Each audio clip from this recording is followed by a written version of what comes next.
Hi, ഞാൻ സബിൻ സലീം, വാഹനപ്രേമികളുടെ സ്വന്തം ചാനലായ കേരള മെക്കാനിക്കലിലേവർക്കും സ്വാഗതം.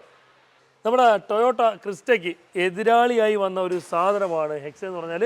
ശരിക്കും പറഞ്ഞാൽ ഹെക്സ അതിൽ തുടക്കത്തിലൊക്കെ വിജയിച്ചിരുന്നു എന്നുണ്ടെങ്കിലും ഹെക്സയുടേതായ കുറച്ച് പ്രശ്നങ്ങൾ വന്നതുകൊണ്ടും അതുപോലെ തന്നെ സർവീസിൻ്റെ പ്രശ്നങ്ങൾ പറയാതിരിക്കാൻ പറ്റത്തില്ല. സർവീസിൻ്റെ പ്രശ്നങ്ങളും അതുകണക്കിന് വണ്ടിയുടെ ചില കാര്യങ്ങളൊക്കെ വെച്ചിട്ടൊക്കെ വീണ്ടും മാർക്കറ്റ് താഴോട്ട് പോയൊരു സാധനമാണ് ഹെക്സ എന്ന് പറഞ്ഞാൽ. ഇപ്പം ഹെക്സ നിലവിൽ ഇറങ്ങി കുറച്ചാൾ കഴിഞ്ഞപ്പം തന്നെ കമ്പനി നിർത്തിയിരുന്നു. അപ്പം ഈ ഒരു ഹെക്സയുടെ എഞ്ചിൻ്റെ കാര്യത്തിലോട്ടാണ് നമ്മൾ വരാൻ പോകുന്നത്.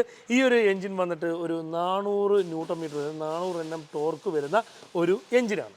നമ്മൾ ഈ എഞ്ചിൻ്റെ പവറിൻ്റെ കാര്യത്തിലോട്ട് വരികയാണെങ്കിൽ, അല്ലെങ്കിൽ ക്യൂബിക് കപ്പാസിറ്റിയുടെ കാര്യത്തിലോട്ട് വരികയാണെങ്കിൽ 2179 ക്യൂബിക് കപ്പാസിറ്റി വരുന്ന, അല്ലെങ്കിൽ 2200 ക്യൂബിക് കപ്പാസിറ്റി എന്ന് വേണമെങ്കിൽ പറയാം, ക്യൂബിക് കപ്പാസിറ്റി വരുന്ന ഒരു 4 സിലിണ്ടർ ലിക്വിഡ് കൂൾഡ് CRD എഞ്ചിനാണ്. 2.2 വേരിക്കോർ എഞ്ചിൻ എന്നാണ് ഈ ഒരു എഞ്ചിന് നമ്മളുടെ ടാറ്റ വിശേഷിപ്പിക്കുന്നത്. വേരിക്കോർ എഞ്ചിൻ എന്ന് പറയുന്നത് ഇതിലൊരു ജോമെട്രിക് ടർബോ ആണ് വരുന്നത്. ജോമെട്രിക് ടർബോ വന്നിട്ട് ഒരു ഇലക്ട്രോണിക് കൺട്രോൾഡ് ജോമെട്രിക് ടർബോ ആണ് ഈ ഒരു വാഹനത്തിൽ വരുന്നത്. ശരിക്കും പറഞ്ഞാൽ നമ്മളുടെ ആ ഒരു പഴയ അല്ലെങ്കിൽ ഒരു 2.2 ഡൈക്കോർ സാധാ നമ്മളെ സഫാരിയുടെയൊക്കെ എഞ്ചിൻ ഉണ്ടല്ലോ, അതിൽ നിന്ന് കുറച്ചും കൂടി മോഡിഫൈ ചെയ്ത് ഇറക്കിയ എഞ്ചിൻ എന്ന് മാത്രമേ ഈ ഒരു എഞ്ചിനെ പറയാൻ പറ്റുള്ളൂ. ഇതിൻ്റെ EGR സൈഡും മറ്റുമൊക്കെ ധാരാളം വ്യത്യാസങ്ങളും കാര്യങ്ങളൊക്കെ ഉണ്ട്, നമുക്ക് വഴിയെ സംസാരിച്ച് വരാം. അതുപോലെ തന്നെ 156 bhp വരുന്ന ഒരു എഞ്ചിനാണിത്.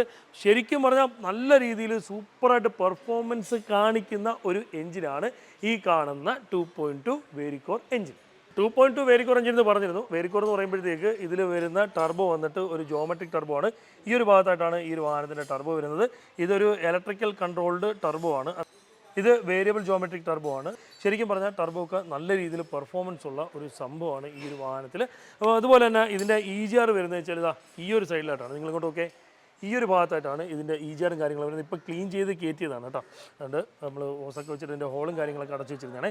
ഇതാണ് ഇതിൻ്റെ EGR യൂണിറ്റ് വരുന്നതെന്ന് വെച്ചാൽ നമ്മൾ സാധാ അപ്പം ഇതിൻ്റെ തന്നെ ഈ ഒരു എഞ്ചിൻ്റെ തന്നെ താഴ്ന്ന വേരിയൻറ്റുകളിൽ 320 Nm ടോർക്ക് വരുന്ന എഞ്ചിൻ വരുന്നുണ്ട്. പക്ഷേ അതിൽ വരുന്ന EGR യൂണിറ്റ് ഈ ഒരു ടൈപ്പ് അല്ല. പക്ഷേ ഇതിൽ വരുന്ന EGR യൂണിറ്റ് എന്ന് പറഞ്ഞാൽ ഒരിത്തിരി പ്രശ്നമുള്ള ഒരു സാധനമാണ്. അതായത് ഒരു പക്ഷേ പെട്ടെന്ന് കംപ്ലൈൻറ്റ് വരാൻ സാധ്യതയുള്ള ഒരു EGR യൂണിറ്റ് എന്ന് വേണമെങ്കിൽ പറയാം.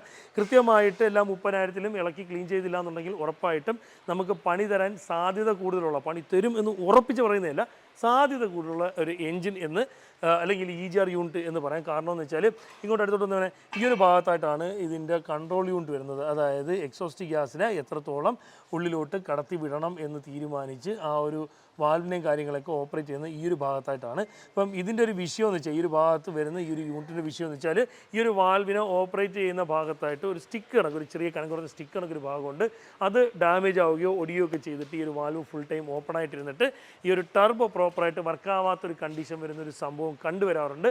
ഇപ്പം ഈ ഒരു യൂണിറ്റ് ആ ഒരു ഭാഗം മാത്രമായിട്ട് വാങ്ങിക്കാൻ കിട്ടത്തില്ല. മിക്കവാറും ഈ ഒരു യൂണിറ്റ് മൊത്തത്തിൽ വാങ്ങണം. നല്ല രീതിയിൽ സാമ്പത്തിക ചെലവ് വരുന്നൊരു സംഭവമാണിത്.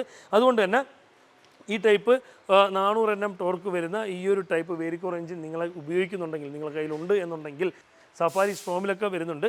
അതുകൊണ്ട് തന്നെ ഈ ടൈപ്പ് EGR യൂണിറ്റാണ് വരുന്നതെന്നുണ്ടെങ്കിൽ എല്ലാ 30,000-ലും നിർബന്ധമായിട്ടും ഇളക്കി ക്ലീൻ ചെയ്യാനായിട്ട് ശ്രദ്ധിച്ചോണം. കാര്യം ഇതിൻ്റെ ഇടയിലൊക്കെ ഇരുന്ന് സ്റ്റക്കായിട്ടായിരിക്കും കൂടുതലും ഇത് ഡാമേജ് ആവുകയൊക്കെ ചെയ്യുന്നത്. കിട്ടുന്ന കാര്യത്തിൽ ഇത്തിരി പാടുമാണ് ഈ ഒരു യൂണിറ്റ്. നമ്മളെ ഈ ഒരു വേരിക്കോർ എഞ്ചിൻ്റെ ടൈമിംഗ് വരുന്നത് വെച്ചാൽ ബെൽറ്റ് ഡ്രൈവാണ്. നിങ്ങൾ ഈ കാണുന്ന കണക്കുള്ളൊരു ഡ്രൈവാണ് ഈ ഒരു വാഹനത്തിൽ വരുന്നത്. അപ്പം ഇതാണ് ഇതിൻ്റെ ടൈമിംഗ് ബെൽറ്റ്. ഇത് ക്യാം ഷാഫ്റ്റിൻ്റെ പുള്ളിയാണ് ഈ കാണുന്നത്. ഇതിൻ്റെ ഹൈ പ്രഷർ പമ്പിൻ്റെ പുള്ളി, ഇത് ടെൻഷനറാണ്, ഇത് ന്യൂട്രൽ പുള്ളിയാണ്. ഇവിടെയാണ് ഇതിൻ്റെ വാട്ടർ പമ്പും കാര്യങ്ങളും വരുന്നത്.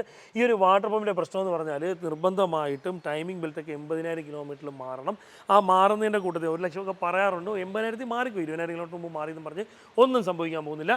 ആ ഒരു വാട്ടർ പമ്പ് കൂടെ കൂട്ടത്തിൽ മാറിക്കോ. ചിലപ്പോൾ കറക്കി വെക്കുമ്പോൾ കുഴപ്പമൊന്നും കാണത്തില്ല. വാട്ടർ പമ്പിന് എന്തെങ്കിലും ഡാമേജ് വരികയോ വാട്ടർ പമ്പ് സ്റ്റക്ക് ആവുകയോ ചെയ്താൽ ഉറപ്പായിട്ട് ടൈമിംഗ് റോങ് ആവും. ടൈമിംഗ് റോങ് ആയ ഇതിൻ്റെ വാൽവെല്ലാം കൂടി അടിച്ച് പണി തരും. നമ്മളെ സമയം നല്ലതാണെങ്കിൽ 8 മാത്രമേ കംപ്ലൈൻറ്റ് ആവൂ. നല്ലതല്ല എന്നുണ്ടെങ്കിൽ നല്ല രീതിയിൽ എഞ്ചിന് പണി കിട്ടും. അതുകൊണ്ട് തന്നെ തീർച്ചയായിട്ടും ടൈമിംഗ് ബെൽറ്റ് കൃത്യമായിട്ട് എല്ലാ 80,000-ലും മാറാനായിട്ട് നിങ്ങൾ ശ്രദ്ധിക്കുക. മാറുന്ന സമയത്ത് കൃത്യമായിട്ട് ആ ഒരു വാട്ടർ പമ്പ് കൂടെ മാറുക.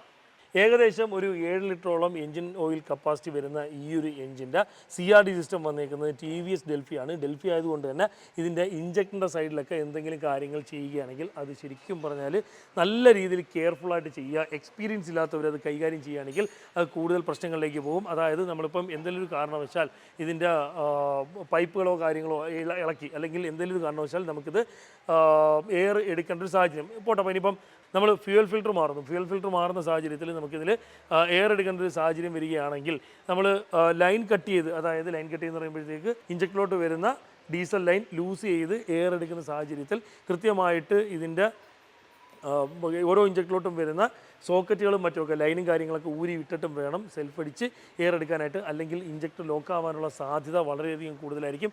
ഇഞ്ചക്ടറിൻ്റെ ഭാഗത്തോട്ട് എയർ കയറുകയാണെങ്കിൽ ഇഞ്ചക്ടർ ലോക്കാവും. ലോക്കായാൽ ഇളക്കി തന്നെ അൺലോക്ക് ചെയ്യേണ്ട സാഹചര്യത്തിലോട്ട് വരും.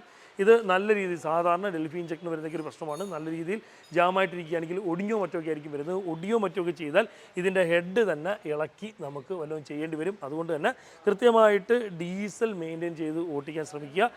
അതുപോലെ ഈ ഒരു വാഹനം, അതായത് ഈ ടൈപ്പ് എൻജിൻ വരുന്ന വാഹനങ്ങൾ മാക്സിമം ഇത്തരം വാഹനങ്ങൾ കൂടുതലായിട്ട് കൈകാര്യം ചെയ്ത് ശീലമുള്ളവരുടെ കയ്യിൽ മാത്രം റിപ്പയറിങ്ങിനായി കൊടുക്കുക. നമ്മൾ ഈ ഒരു എഞ്ചിൻ്റെ EGR യൂണിറ്റ് വരുന്നത് ഈ ഒരു ഭാഗത്തായിട്ടാണ്. അത് കണക്ക് ഞാൻ നേരത്തെ പറഞ്ഞിരുന്നു, ഡെൽഫി ഇഞ്ചക്ടറാണ് ഈ ഒരു വാഹനത്തിൽ വരുന്നത്. ഇതിൻ്റെ കോമൺ റെയിലാണ് ഈ കാണുന്നത്. ഈ ഒരു ഭാഗത്തായിട്ട് നിങ്ങൾ കാണുന്നത് ഇതിൻ്റെ കോമൺ റെയിലാണ്. അതുപോലെ തന്നെ ഇതിൻ്റെ റെയിൽ പ്രഷർ സ്വിച്ചാണ് ഈ ഒരു ഭാഗത്തായിട്ട് കാണുന്നത്. ഇതിൻ്റെ ഹൈ പ്രഷർ പമ്പ് വരുന്നത് ഈ ഒരു ഭാഗത്തായിട്ടാണ്, പിറകു ഭാഗത്തായിട്ടാണ്. ഇത് കാണാൻ പറ്റത്തില്ല കേട്ടോ. ഇഞ്ചക്ടേഴ്സ് ഈ ഭാഗത്തായിട്ടാണ് വരുന്നത്. 1, 2, 3 ഉൾഭാഗത്തായിട്ട് 4, അങ്ങനെ 4 ഇഞ്ചക്ടറാണ്. ഞങ്ങളിതാ ഈ ഊരിയിട്ടേക്കുന്ന സാധനം കണ്ടോ, ഇതാണ് ക്യാം പൊസിഷൻ സെൻസർ. ഇത് വന്നിട്ട് ഇവിടെ ഒരു ലോക്ക് വരുന്നുണ്ട്, ടൈമിങ്ങിൻ്റെ ലോക്ക് വരുന്നുണ്ട്. ലോക്ക് ഇടാൻ വേണ്ടിയിട്ട് ക്യാം പൊസിഷൻ സെൻസർ ഇളക്കിയിട്ടേക്കാണ്. ഡ്യുവൽ ഓവർഹെഡ് ക്യാം ഷാഫ്റ്റ് മെക്കാനിസമാണ് ഈ ഒരു എഞ്ചിനിൽ വരുന്നത്. അത്യാവശ്യം പവർഫുൾ ആയിട്ടുള്ള നല്ലൊരു എഞ്ചിനാണ് എന്നുണ്ടെങ്കിലും ഇതിനെ കൃത്യമായിട്ട് പരിപാലിക്കാതിരിക്കുകയാണെങ്കിൽ 8ൻ്റെ പണി തരും എന്നുള്ള കാര്യം ഉറപ്പാണ്. കൃത്യമായിട്ട് പരിപാലിക്കാതിരിക്കുകയാണെങ്കിൽ അത് കണക്ക് തന്നെ ചവിട്ടിപ്പറിച്ച് ഓട്ടിക്കാനും പറ്റുന്നൊരു സാധനമല്ല. കാരണം വെച്ചാൽ വണ്ടിയുടെ വെയിറ്റ് കൂടുതലായതുകൊണ്ട് തന്നെ കൂടുതലായിട്ട് റഫായിട്ട് യൂസ് ചെയ്യാൻ പറ്റില്ല ഈ ഒരു എഞ്ചിന്. അത്ര കണ്ട് ലോഡ് ഈ ഒരു എഞ്ചിൻ വണ്ടിയുടെ മൊത്തത്തിലുള്ള വെയിറ്റും വണ്ടിയിലിരിക്കുന്ന ആൾക്കാരുടെ വെയിറ്റും എല്ലാം കൂടി വെച്ച് നോക്കുമ്പോഴത്തേക്ക് അത്രയും വെയിറ്റും കാര്യങ്ങളും വെച്ച് ഒരു റഫ് യൂസിന് പറ്റുന്ന രീതിയിലല്ല ഈ ഒരു എഞ്ചിൻ. ഈ ഒരു വാഹനത്തിൻ്റെ ഓയിൽ സെപ്പറേറ്ററാണ് നിങ്ങളിതാ ഈ ഒരു ഭാഗത്തായിട്ട് കാണുന്നത്. ഇതാണ് ഈ ഒരു വാഹനത്തിൻ്റെ ഓയിൽ സെപ്പറേറ്ററായിട്ട് വരുന്നത്. ഈ ഒരു എഞ്ചിൻ്റെ കാര്യത്തിലോട്ട് വരികയാണെങ്കിൽ ഇത്രയേ ഉള്ളൂ. കൃത്യമായിട്ട് സർവീസ് ചെയ്യുക, കറക്റ്റ് സമയത്ത് എഞ്ചിൻ ഓയിൽ മാറുക, എല്ലാ 30,000 EGR കൂളറും കാര്യങ്ങളെല്ലാം ക്ലീൻ ചെയ്യുക. നിങ്ങൾ എല്ലാ പ്രാവശ്യവും ഓയിൽ മാറുമ്പോഴത്തേക്ക് പറ്റുമെങ്കിലല്ല നിർബന്ധമായിട്ടും ഇതിൻ്റെ എയർ ഫിൽറ്ററും കാര്യങ്ങളും മാറുക. കൃത്യമായിട്ട് യൂസ് ചെയ്ത് കൊണ്ടു നടക്കുകയാണെങ്കിൽ ഒരു പ്രശ്നവുമില്ല. ഫസ്റ്റ് ഗിയറിലും സെക്കൻഡ് ഗിയറിലും പെരിപ്പിക്കാതിരിക്കുക, കാല് കൊടുത്ത് ഷർറെന്നും പറഞ്ഞ് ഓട്ടിച്ച് പോവുകയൊന്നും അങ്ങനത്തെ രീതിയിലൊന്നും ഓട്ടിക്കാതിരിക്കുക. കൃത്യമായ രീതിയിൽ ഒരു മൂന്നാമത്തെ ഗിയർ മുതൽ, ഇപ്പം നിങ്ങൾ ഈ വണ്ടി ഓട്ടിക്കരുത്, വീട്ടിൽ വെറുതെ ഇട്ടേക്കണമെന്നൊന്നും അല്ല പറയുന്നത്. ഇപ്പം ചിലർ അങ്ങനെ പറഞ്ഞു വരും. അതുകൊണ്ടാണ് പറയുന്നത് ഈ ഒരു വാഹനം ഫസ്റ്റ് ഗിയറിലും സെക്കൻഡ് ഗിയറിലും ഇട്ട് പെരിപ്പിക്കാതിരിക്കുക. തേർഡ് ഗിയർ മൂലം നിങ്ങൾ ഇത്തിരി അത്യാവശ്യം സ്പീഡിലും കാര്യങ്ങളൊക്കെ പൊക്കോ. നിങ്ങൾ 100-ലോ 120-ലോ പൊക്കോ. ടക്കെന്നും പറഞ്ഞ് 120-ലോ 130-ലോ ഒന്നും കയറ്റാൻ ശ്രമിക്കാതിരിക്കുക എന്നുള്ളത് മാത്രമേ ഉള്ളൂ. ഗ്രാജുവലി ഒരു 10 സെക്കൻഡ് താമസിച്ച് 100 കയറിയെന്നും പറഞ്ഞ് ഒന്നും സംഭവിക്കാനൊന്നും പോകുന്നില്ല എന്നുള്ളതാണ്. അതുകൊണ്ട് ആ രീതിയിൽ ഈ ഒരു വണ്ടി കൈകാര്യം ചെയ്യുക. കൃത്യമായ സമയത്ത് ഇതിൻ്റെ ടൈമിംഗ് ബെൽറ്റും കാര്യങ്ങളൊക്കെ മാറുക. അതുപോലെ തന്നെ വണ്ടിക്ക് വെയിറ്റ് ഉണ്ട്, വണ്ടിയിൽ ആൾ കൂടുതലുണ്ട് എന്നുള്ള സാഹചര്യത്തിലൊക്കെ ഇട്ട് പിടിപ്പിച്ച് ഓവറായിട്ട് സ്ട്രഗിളും സ്ട്രെയിനും നമ്മളുടെ ഈ ഒരു വേരിക്കോറഞ്ചിന് കൊടുക്കാതിരിക്കുക എന്നുള്ളത് മാത്രമേ ഉള്ളൂ. അതായത് ഇത്രയും കാര്യങ്ങൾ മാത്രമേ ഉള്ളൂ ഈ ഒരു എഞ്ചിൻ നല്ല രീതിയിൽ, പ്രത്യേകിച്ച് വിഷയങ്ങളൊന്നുമില്ലാതെ നല്ല രീതിയിൽ കൊണ്ടു നടക്കാൻ പറ്റുന്ന ഒരു സാഹചര്യം ഉണ്ടാക്കുന്നത്.